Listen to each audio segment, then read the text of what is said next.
Welcome everybody to this Eco Action Educate webinar on fast and slow fashion and sustainable fashion industry. Eco Action Educate is a branch of Eco Action Families, which is a southeast based group supporting families taking action on eco issues in the community, in schools and in their lives.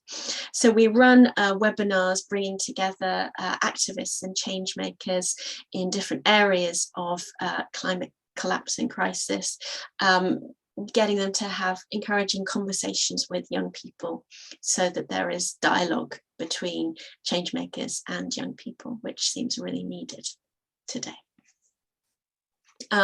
So I'm delighted to welcome here 4 change makers in the area of fast and slow fashion. So we have Susie Dedman, who's the founder of So Fabulous, which is a community sewing studio based in Brighton, and its mission is to empower people of all ages and abilities to explore their creativity in a sustainable and conscious fashion. So welcome, Susie. We're really delighted to have you today. We also have Elisa Di Pasquale. Elisa is a member of the slow fashion movement, which unites people globally and locally to take collective action on fashion and demanding change from the fashion industry and from the government. And we're also delighted to have Nadia Turovic and Muba Mizeva, who are from the Sustainable Style Group from the University of St Andrews. And last year, 2021, they were involved in the Pollution is Pants campaign, which they're going to tell you more about, but it was getting people to share and celebrate images of their favourite secondhand fashions and saving clothes from going to landfill. So everybody's going to introduce and say a bit about their work, and then we're going to have time for questions. So without further ado, and also, sorry, we've got Ben Skinner with us today. Ben Skinner is Brighton-based youth activist working in all areas of supporting Eco Action Educate and working in different areas for environmental movement around Brighton. So Ben is going to chair the question and answer session, and I'm going to move us on to Susie, who is going to introduce her work. So Susie, over to you. Hi, thanks so much for having me.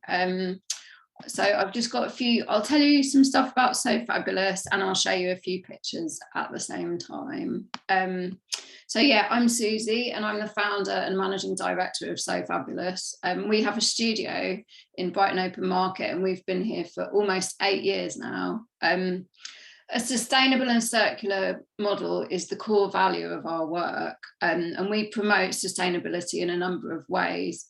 And these are the types of workshops that we offer, which are like mending skills, sewing skills, upcycling old garments and old fabrics into new clothes. And the fabrics that we often work with are donations that people have given us. That's the public and also some shops. So we always we reuse those fabrics, which is really great. The visual resources that we create, like the repair booklet that we've made and the films that we put on our YouTube channel, who we've made for ourselves, but also we've been commissioned by organisations like Love Your Clothes with WRAP, which is a big nationwide NGO organisations. And then the conversations that we have with people in the studio, which happens on a daily basis, and the way that we talk about sustainability. It's kind of just as a constant conversation, really, and the events that we produce and the relationships that we build. So I'll tell you a bit about what we actually do in the studio. We teach a range of regular classes and run off workshops in the studio, as well as creating videos, creative craft kits, and a repair booklet full of mending skills. And I'm just going to show you. That's my first image. I'll just show you what the repair booklet looks like. So there you go, you can see that. Sorry, one second. And a typical week in the studio consists of 6 kids and teens classes, one for home ed kids and the rest are after school classes. We have a drop in every week that's a pay as you can. It has a suggested donation, but no stigma if people can't pay, and there's no need to book a place. That we've done that deliberately as an inclusive measure so that people who are excluded by technology don't have to go through a kind of process of booking. It's just simply you come, you bring what you want to work on, and we're here to help. We run specific workshops on skills like darning, machine embroidery, patching your clothes, making a sweatshirt, all kinds of things like that, as well as a lot of real beginners, so machine and hand sewing skills. I also personally do a lot of meetings and admin and fundraising and social media and planning and things like that. We do outreach events, and I've got a picture here that I'm going to show you of one of our setups for our outreach events here. So this is in the open market, and this was a event that we ran last summer. It was called Reskill, Reuse, Refashion, and it was a 2-day event bringing together other circular fashion and textile projects and organisations in the city. The other organisations showcased their work on stalls that we gave them, and we ran a busy programme of workshops on mending, upcycling, screen printing and creative reuse of textiles. We had a great fun competition which was hosted by one of the Sewing Bee contestants called Peter, who's someone who we work with, and the prize was a brand new Janome sewing machine which they donated to us. So that was like super fun for everyone involved. And the people that we had there, I'll just give you a little list of the other circular textile projects that we had at that event. We had Glad Rags Community Costume Resource, Rerun Clothing, Super Looper, Harriet's Press, Community Laundrette, and Smarter Uniforms. And also at this event, we hosted our pre-loved party clothes pop-up called the Party Clothes Exchange, which is something that we've been running for a few years now. And I've just got a picture. This is all of the clothes lined up on the balcony. I hope I shared the right picture there. Lined up on the balcony of the open market where our studio is. So party clothing is some of the most unsustainable of clothing produced because it's made from plastic-based materials like lycra and polyester. Sequins and stretchy and sparkly stuff won't biodegrade this century when it ends up in landfill in the UK. So things are also often worn once and Instagrammed and then thrown away. And there's a whole culture around the expectation of having a new party outfit for each festival, party or special occasion. And that's why we set up the swap. And people come with their pre-loved party clothing and they exchange suitable items for tokens, which they can then spend on their other clothing from the swap. So our future plans really are to just keep growing the organisation and to find a bigger studio space. We're really bursting out of our little studio now, and we really need a lot more space to kind of do the work that we want to do. And we're working to develop the network of organisations that we worked with in the Reskill, Reuse, Refashion event into something called the Brighton and Hove Textiles Collective. And we want to develop this so that we can have a stronger voice in the city to increase our reach and to create opportunities for all of these organisations. And the ultimate aim is to keep clothing in circulation for longer. So there are ways that you can get involved in So Fabulous if you would like to. During Fashion Revolution Week this year, we're going to be running another party clothes swap and workshops on Saturday the 23rd of April, and you're all invited. You can attend our classes and workshops, and you can check out our socials and our website and our YouTube for lots of like free content and stuff like that. Okay, thank you. Wonderful. Thank you so much, Susie. That's absolutely inspiring and amazing to see all those pictures as well and that hive of activity. All right, let's move on to Elisa. Hi everyone, I am Elisa. I have been part of slow fashion movement for a little over 2 years now. And in December 2020, so a little over a year ago, I co-founded Slow Fashion UK, so the local initiative of the slow fashion movement. Before I dive into what we do as slow fashion movement, I wanted to share a quick presentation with you, just to make sure we all know what we're talking about when we're talking about slow fashion and fast fashion. So give me a second while I get this ready.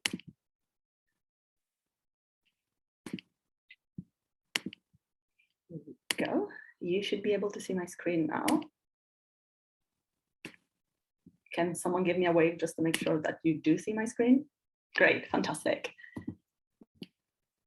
So what is fast fashion? What are we talking about when we're talking about fast fashion? We talk about a fast fashion brand when this brand produces inexpensive clothing with a rapid turnaround and in response to the latest trends. So any brand that would see, for example, blue skirts being the new thing for spring, and that are able to produce blue skirts and have thousands of them in stores all across the world in less than 3 weeks, they would be considered a fast fashion brand. What is the difference between fast fashion and slow fashion? First of all, a fast fashion brand produces much more collections per year. Traditional fashion brands produce 2 to 4 collections per year. So they have the spring, summer, and fall, winter. Sometimes they have different, like spring, summer, fall, and winter. But they wouldn't have more than that. Whereas fast fashion brands, they have up to 40 collections per year. And brands like Zara or H&M, they release a new collection every week. As you can probably understand from these numbers, it means a lot more clothes gets produced from when you're going from traditional fashion to fast fashion. But why is fast fashion bad? Because per se, we're talking about an industry that manages to give you the latest trend at a cheap price and very quickly. But why is this bad for the world? Why is this bad for the environment? There are 4 main things that are bad about fast fashion. The first one is energy consumption. The second one are the toxic chemicals. The third one are the low wages. And the last one is the excessive waste. So energy consumption. The fast fashion industry produces 10% of the world's carbon emissions. It means that they produce more than the international flight and international shipping combined. This is also because a lot of the international shipping is around fast fashion. But just to give a sense, 10% of the world carbon emissions is produced from fast fashion. It means that 1/10 of the current climate crisis we are facing somehow is related to the way we produce and consume fashion. And it's the third biggest manufacturing industry after the automotive and technology. So they are a big thing. Fashion is a big thing, which is why having brands that produce so many collections per year causes a big threat to the environment. Toxic chemicals. Why does fast fashion use toxic chemicals? Because they're cheaper. And as their goal is to lower their costs, they would use cheap products to color the clothes, to decolor the clothes. And this doesn't only cause a massive threat to the people who work in those factories, but also to the people who wear those clothes. We are wearing clothes that have been dyed with toxic chemicals, and it's not good for our bodies. And then we move on to the low wages. What is the purpose of a fast fashion company? What is the purpose of a business at the end of the day? It's making profit. How do fast fashion companies make profit when they're selling a £5 top? By lowering their production costs. And how do they lower their production costs? They don't pay their workers a living wage. 93% of fast fashion companies don't pay their workers enough to make a living in the countries they're living in. It means that they cannot provide food for their children. If anyone in the family gets sick, they don't get care. Not to mention like holidays, breaks, things like that. They just don't exist. And this is a big issue. And to finish, the excessive waste, just to give a sense of how many clothes we have produced in the past 50 years. If we stop producing clothes today, like today is the last day we produce any clothes in the world, we still have enough clothes to dress 2 generations of people, of 8 billion people that we are on Earth. Would mean that me and my kids could get dressed until the end of our lives, just by using the clothes that are already existing on the planet. So what happens when we buy a £5 top that it's the trendiest thing of the summer, but then we don't really like it at the end of the summer? We throw it away, we give it to charity, and we have like kilos, pounds of unused clothes that pile up in the corners of the world. So this is what fast fashion is. What is slow fashion then? Slow fashion is the opposite. Slow fashion is brands that have less collections. Slow fashion are brands that use sustainable or recycled materials. So instead of producing more waste, they use the existing waste to produce something new. Slow fashion is shopping locally. So not having decentralized companies that produce on the other side of the world. Slow fashion is your local fashion designer. Slow fashion are brands who pay their workers a living wage. It's incredible to have to say that out loud in 2022, but we should pay people less than what they need to survive. Slow fashion is secondhand, but it's also repairing, but it's also hand-me-downs, it's also exchanging clothes with your friends. Everything that doesn't support the system of mass producing, mass consuming is considered slow fashion. So what do we do as slow fashion movement, and why do we exist? We unite people globally and locally to take collective action against fast fashion and to educate people and inspire people to work towards slow fashion and to embody slow fashion. What do we want? We want to end fast fashion as soon as possible. We don't want to have clothes that are damaging the environment, that are damaging people, and that are produced in an unethical way. We want brands to produce better, to make better clothes, timeless styles that don't get out of fashion after a few months. And want them to be fair, to pay wages to their workers and to use products that are not damaging the environment and people. So how do we do this? We were born in the Netherlands, and then we became a global movement that is demanding change locally. So we have, I think that we're up to 28. I should update this presentation. We have 28 local groups around the world that are talking to local policymakers, to local people that are creating initiatives locally, just like we're doing in the UK. So when I say that I used to be part of slow fashion movement globally, and then I co-founded Slow Fashion UK, this is what I did. I used to just take part of the movement on a global level, to talk to the European institutions, my other colleagues, and then we decided to start having physical initiatives in the UK. I mean, they weren't really physical because of COVID, but that's what we wanted to do. And we're doing more and more of those this year as things are slowly getting back to normal. And there is us, there is a big team in India, there is a big team in the Arabic countries. We have teams in Portugal, Latin America, Australia, Indonesia, Taiwan, all around the world doing the same thing.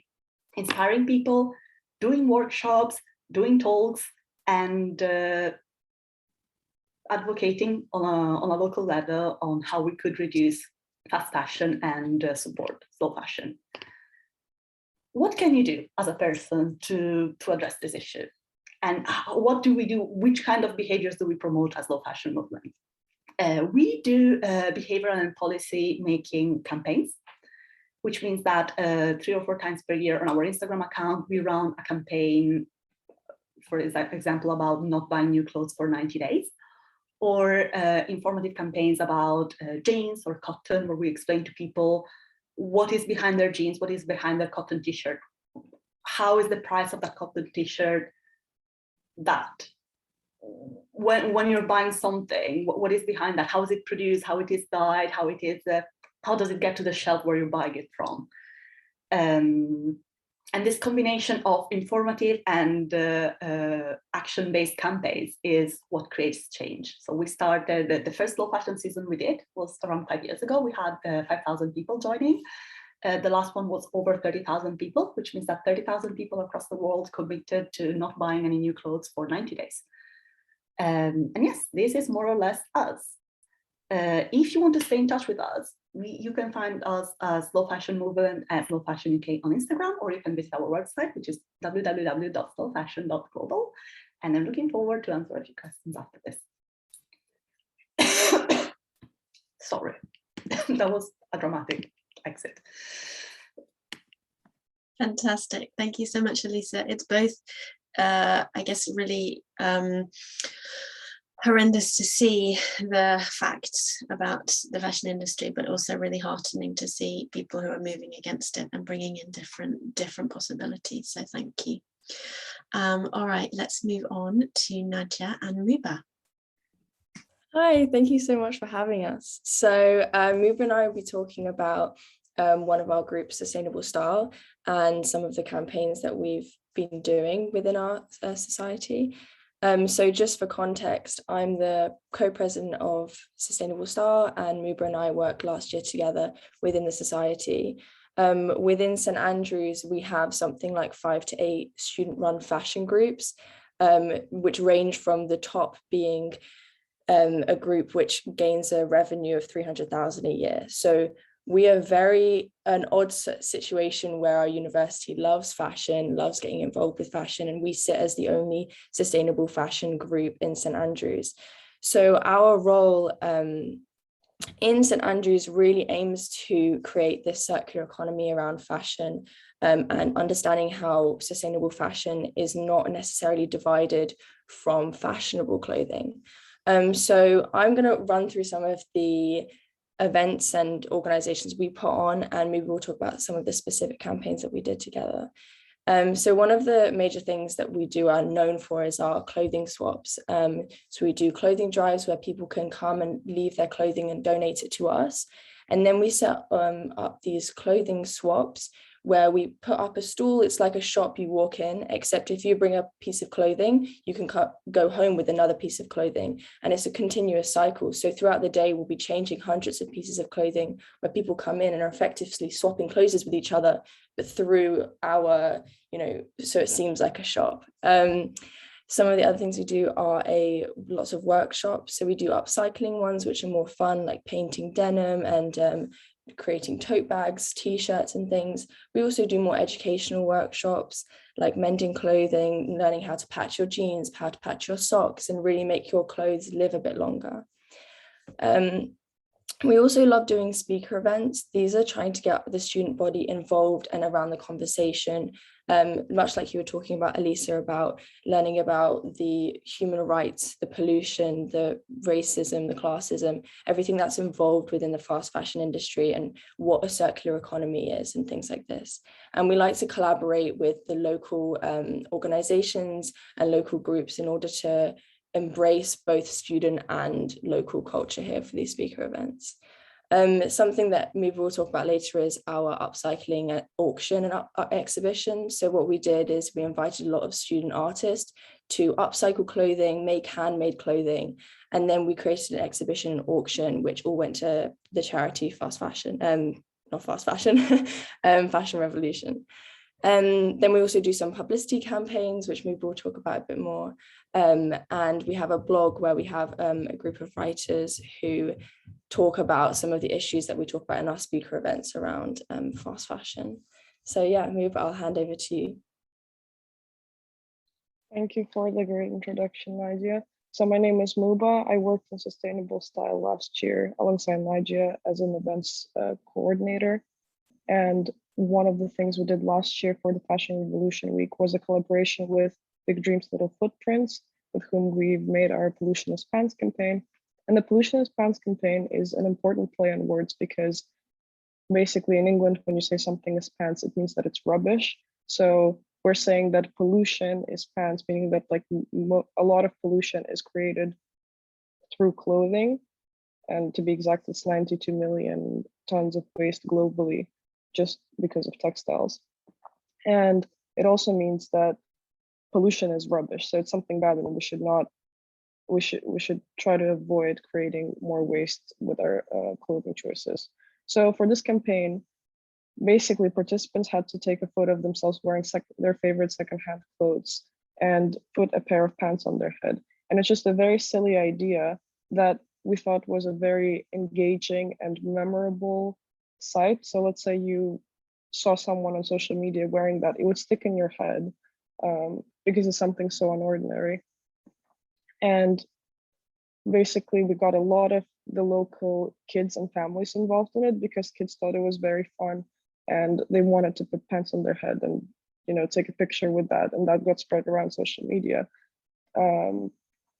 So it started as a local thing, and then it grew globally because by the end of the campaign, we had people all across the world. We had people from Argentina, Canada, Czech Republic, Kenya, Malta, Nigeria, Romania, and many more. So that was kind of that was done to just spread awareness and engage the younger audiences as well. And as for engaging student bodies, the student body, our campaigns for sustainable style included an auction, which also took place during the Fashion Revolution Week. And we advertised that entirely through social media. And the auction itself also took place on social media. So for that auction, we invited a lot of artists across the university to submit their work using only secondhand clothes and then applying their own artistic skills to make those clothes more interesting and more unique. So that engaged the student body really well because those artists have their own friends and they are known in St. Andrews, so they had an audience of some sort that was interested in buying their clothes. And it was a good way to involve our peers. We also did panels similar to this one, where we invited a lot of activists to talk about their work, and then we asked them questions at the end. So, because a lot of our events are educational. We also had a Revamped Your Jeans workshop where it ran entirely online because of COVID, but we made a presentation about how to make jeans more interesting, because jeans are such a big part of the student life. Like everyone has a pair, everyone has maybe not everybody, but a lot of people have a jean jacket. And to make your own jacket more unique promotes the rewear of old clothes really well. So before the Fashion Revolution Week, we also, Sustainable Style also had campaigns like Nothing New November, where we urged our participants to not buy anything new for the whole month, because there's nothing more sustainable than the clothes that are already in your closet. So even if you're buying new clothes, you are still buying something new, and like oftentimes we buy something, even if it's sustainable, we might not need it. So it's always good to look back at our closet and see what we have there and just try to rewear that.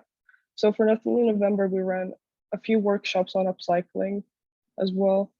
One of our most successful events was this upcycling workshop, where we provided our participants with a lot of paint, sewing materials, and embroidery threads. And it was more of a social event because we just introduced them to a few methods for upcycling for 5 minutes. And then the participants had the whole time to just, do whatever they wanted. They were free to not just follow our instructions, but just to do their own thing. And they socialized as much as they could because it was COVID and there was social distancing, but they could talk to each other and look at what everyone has done.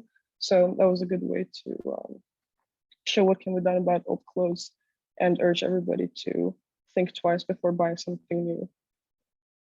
So that basically concludes what we did, and I'll pass that over to Joanna.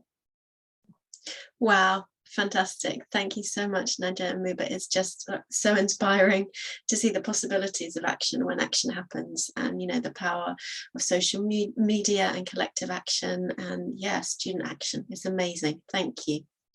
Okay, time for questions now. Thank you to all our panelists. I'm going to pass to Ben, who has some questions for all of you.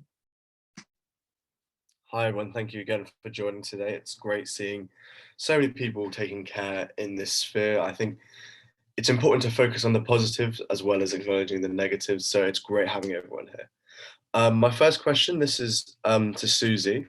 This is from Miriam, and she's asking, which materials and fabrics are the most sustainable, and are ethical options such as bamboo or hemp also good options?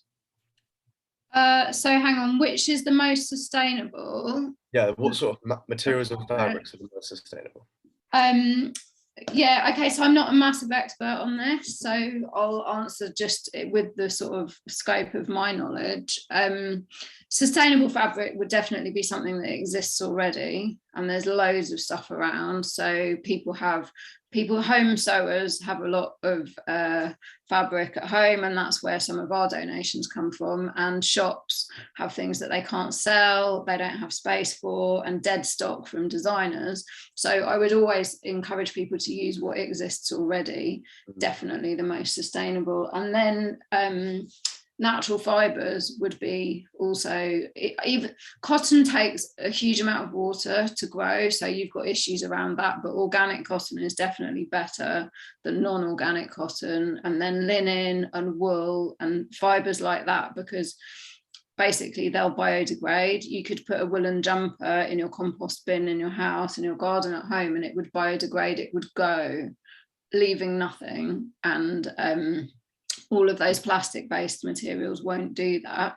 But you've also got to consider how those are produced. So there's obviously ups and downs. I think the thing about things like bamboo and things like that, I think they are really really good options, but some of the things that are produced from wood pulp create their own problems, like growing a monoculture, for example. It's not good for the environment, and it's all the processing and stuff like that. So everything is a bit yes but. Do you know what I mean? So I would always say the most sustainable thing is something that already exists. So yeah. Thank you so much. And then again, I'd like to open that question if anyone, the other speakers, wanted to contribute. I second what Susie just said. The most sustainable fiber is the one that exists already. So anything that is reusing existing clothes is probably the most sustainable option, or trying to source it secondhand. Thank you. So my next question is for you, Alyssa. And this is a question which is quite difficult, because obviously living sustainably isn't always the cheapest. So this question comes from Ava, and she's asking, how do we get cheaper clothes that don't have such a negative impact on the earth? There is actually a very easy answer to this if you live in the UK, which is secondhand shops and secondhand online. There are a few apps like Vinted or Depop, but also Facebook Marketplace. I just got a pair of jeans from Facebook Marketplace, and I think they were £12, something like that. So there are cheaper options. Of course, they don't work for everything. If you have a very specific idea, you might not find exactly what you want. It requires a bit of digging, but it's the cheapest and most sustainable way of sourcing clothes that doesn't destroy your wallet. Yeah, I agree with you there. I'm a big fan of secondhand clothing, and also just hand-me-downs. A lot of what I'm wearing right now, this is from my dad. So I think it's really important to really kind of embrace it and realize that and you can also organize swap shops with your friends. So you can just call all your friends and have a nice evening, and you each bring 5-10 pieces of clothes, and you pick whatever you want from the others. That's another very good way of sourcing something that you need without harming the environment. And again, yeah, I'd love to open the question up to the other speakers, whether you guys had any tips about still being able to live sustainably, but maybe on a cheaper scale and on a budget. Yeah, I'd love to chime in here. So this is like what we create is this in our society, these clothing swaps. But I've also seen people around town just open their living room and have friends put some stuff on clothing racks, and people will come and just take things for free or for a little bit of money. We also have an organization in town who just people donate clothes to, and you can just go there and take clothing for free because they're not looking for a profit. They just want to generate that circular economy. So if there's something in your like town or your city, but you can also start that up. Like if you start just saying, anyone give me clothes, and then open it up to if anyone wants to take these clothes, sort of thing. Yeah. Yeah, I think that's a really nice point. It's being proactive and sort of looking at ways that you can be creative, because that is quite creative, and being innovative. And I think that's one of the key things that we have to do to look towards these solutions. And then a question for, yes, please go, Susie. Oh, I just wanted to add as well, I think that we don't necessarily, I think it's really important to be really happy with what you wear and choose clothing that suits your style rather than chasing the latest fashion and always kind of altering it. It's working out what suits you as an individual, and then shopping and finding pieces that you're going to wear like year on year, basically, so that you're not so much following the lead from other people, you're following what suits you and your personality and your feeling, and then taking care of those clothes. So just having less, but having, you know, maybe spending a bit more on something and then loving it and really looking after it. Yeah, I completely agree. I was going to mention it at the end there, but you've said it. Spending a little bit more on sort of basic pieces that maybe like a jacket, maybe some trousers that you're going to wear consistently, is so much more sustainable than having to buy 5 pairs of Boohoo jeans. It just doesn't really work because you need to be able to actually think consciously and be active in your kind of consumerism. And then a question for Muba and Nadia. I would just like to ask you guys, do you believe upcycling your own clothes is the best thing that they can do? Or do you think there are some other options that people could do to live more sustainably towards fashion? I think, as Muba said at the beginning, like the clothes that you have in your closet is the most sustainable option. And like you're saying, when you're picking clothes, like, can I wear it with like 5 outfits? Can I, like, how long will I have this? How long will this be in trend if you're following the trends, you know? And then something that if you do want to be like most up to date with the trends and things, upcycling your clothes is a great way to give your clothes new life. Like you can turn a t-shirt into a tote bag if you wanted to. So it doesn't even have to be the same sort of thing that you're creating. You can turn a t-shirt into 5 different scrunchies for your hair, like if you need to put your hair up. So there's loads of different ways you can just give something a completely new life. You can also just paint your jeans and then you just have a new pair of jeans. So there's lots of different ways to do it, but I wouldn't say it's the only way you can do it.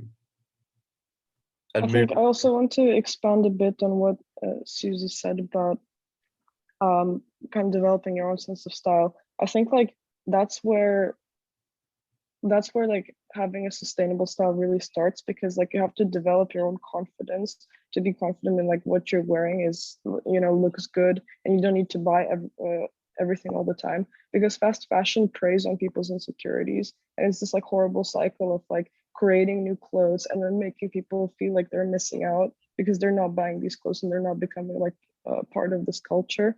So you have to like first develop your sense of style, be confident with it, and then, you know, you're not affected by the fast fashion movement that, you know, keeps trying to tell you that what you're wearing is not current or trendy anymore. And then, yeah, look at your closet and see what you already have there. See if there are some things that, you know, maybe like they don't fit you well, so you can get them tailored or try to tailor them yourselves. Yeah, and doing like those kinds of small things, and looking at your closet first, and then see what you're missing and see if you can do something about it without buying anything new. And if you really have to buy something new, I mean, of course you can, nobody's stopping you, but then you have to make sure that you're going to stick with that piece for a long time, and you're not just buying it because it's trendy, or I don't know, just because you can, because it's cheap. You have to actually think about how you're going to wear it. Thank you. Yeah, completely. I think we've made some really good points about looking at vintage clothes and reusing yours and kind of swapping it. But I think it'll be nice, and I'll ask the question now. Most clothes in high street shops are from abroad, and so what Nikki had a question was, is there a way to shift this sort of focus on clothes made abroad, because obviously there's cheaper labor, there's cheaper resources out there, to shift the focus back into UK made clothes? And that's an open question, so please feel free to jump in. I can start taking this one. It's a very complicated and very interesting question. So how do we change the focus? How do we do that? Advocacy, a lot of advocacy, and insisting with policymakers that they make rules, policies that encourage local production instead of sending production abroad. It's not an easy thing, because as we were saying before, the purpose of any business is making profit. And of course, making profit when you're producing in the UK is much more expensive than it is when you're producing in a third world country. But also we have a lot of power as people and as consumers. We have the power as people to join movements and associations that are advocating for local production. And we have the power as consumers to buy locally instead of buying from shops that sell clothes made abroad. So how do we do that? We team together and we demand policy change. And as individuals, we choose to be wise with what we buy. I think that is my very short answer. Thank you so much, Sharon. I'd love to jump in there because it is such a nuanced and complex conversation, because especially when you're talking about like the transition from moving towards like shopping in English made clothes, is like the outsourcing happened because we were trying to get cheaper and cheaper clothing, right? Fast fashion was getting cheaper and cheaper and cheaper. How cheap can we make it? First it was produced in China, and then they moved to Bangladesh. So we outsourced to China, who outsourced to Bangladesh because it's cheaper and cheaper. And most garment workers are women and children. You know, there's a bunch of modern slavery, there's a bunch of crazy things going on in the fast fashion industry. So it's not only about, can we shop more locally, can we produce more locally for the actual production of things, but also what happens to those jobs and what happens to those wages and those livelihoods as well. Because at the end of the day, we're all people, and it's like people is the thing that it ends with, right? People suffering, people's livelihoods. So I think it's more complicated, and like policies need to incorporate how that transition itself is going to happen as well. Yeah, that's a great answer. Thank you. And then Susie, Muba, would you have anything else to add?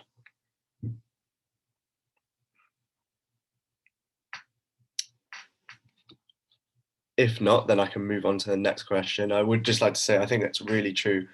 It's about shifting people's mindsets, I think. When you see the piece of, a jacket, say, made in China, it's about a tenner. It's very easy to think, yeah, cool, I'm going to go get that.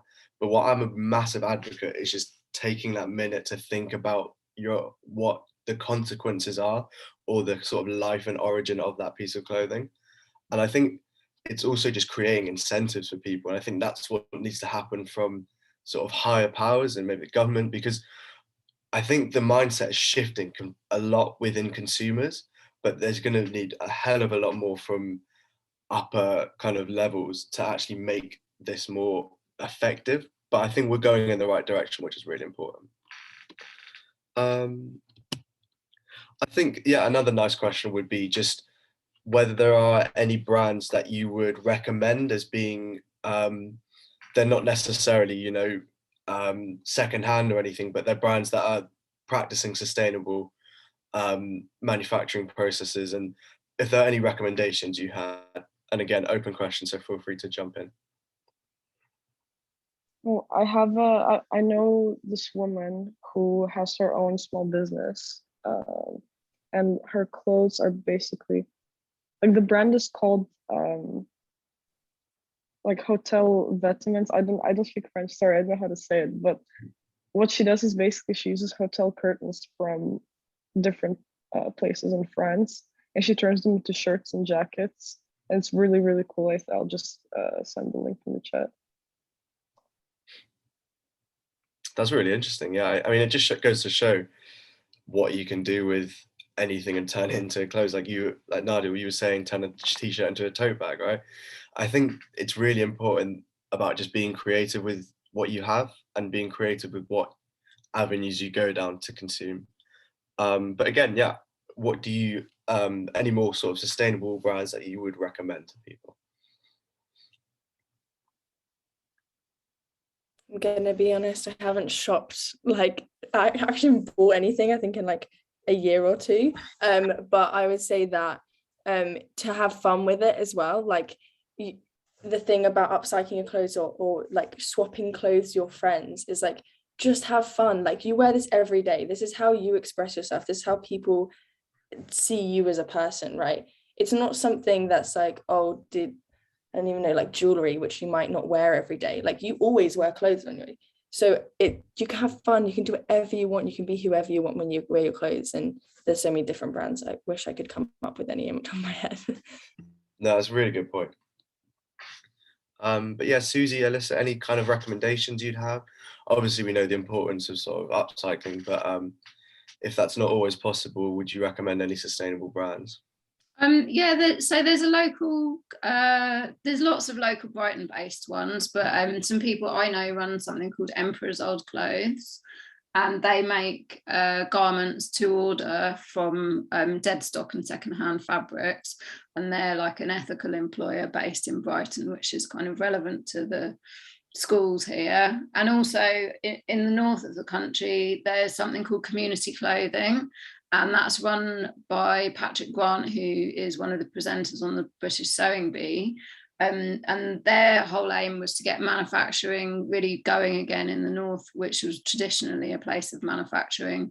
And they make really well-made basic clothing, so jeans, jackets, socks, kind of things like that, not fashion items, things that people will wear every day, day in, day out. And the employment practices are really good. They never do sales, anything like that. So I don't think that the fabric they use is organic, but it's the kind of the garment workers side of things. So they're employed ethically within this country. There's absolutely loads of great companies out there. That's just two that spring to mind. Yeah, I think there's a massive focus on local businesses. And I think that's been said time and time again, but it's really important to actually kind of consider it and realize that shopping locally is actually incredibly sustainable, and people may not recognize that, but having these people come up in your community that, you know, you might have seen them, you know, they're your people, and having them come up with their own idea, being creative, being innovative, having their business, I think it's so important that you should support them. But I think those are all the questions we have. If there are any final kind of leaving words you'd like to say, please do. But yeah, I just want to say thank you so much. It's incredible what you're all doing, and I really hope you're the best with everything else you do. Thank you. Yeah, thank you so much, everybody. That was amazing, really, really inspiring.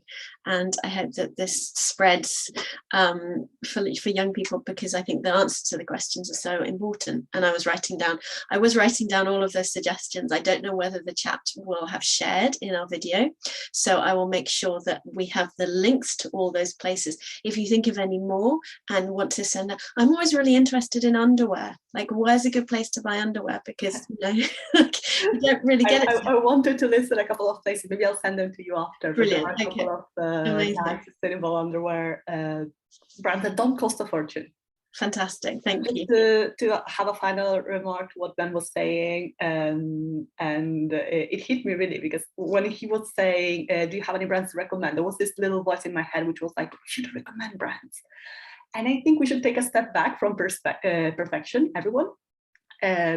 It's not possible to be perfectly sustainable. And as Nadia was saying, even if we would stop, all of us would stop buying fast fashion today, then we would create massive issues to the industry we have created in other countries. So I think if I want to give like a final message, is be nice with yourself, do what you can, and do less harm possible, knowing that it's going to take a few years and probably some big policy changes before we can actually have a sustainable and fair fashion industry. Yeah, absolutely agree. Fantastic. Well, thank you very much to Ben Skinner for chairing, to Elisa Di Pasquale, to Susie Dedman, Nadia Vitorovic, and Muba Mezeva. Incredibly inspiring. Again, below the video, I will put links to all of the organisations, to So Fabulous, to the Slow Fashion Movement, and to Sustainable Style in St Andrews and the Pollution is Pants campaign. And so please do get involved in all of them. So once again, thank you all, everybody, and wishing you a wonderful day.